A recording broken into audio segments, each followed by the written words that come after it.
কি হয় দাদা, এটা দিয়ে কি হয়? আলতা সিঁদুর সব হয়? কি বলো, এই কাঠগুলো দিয়ে?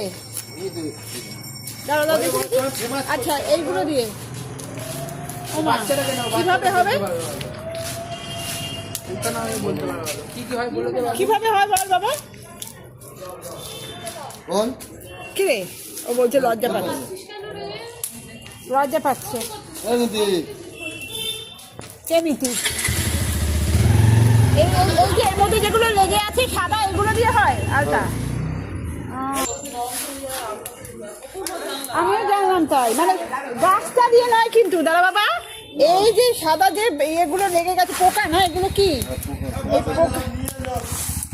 একটা আবার জিনিস শিখলাম, কি করতে হবে এগুলো জানা আছে?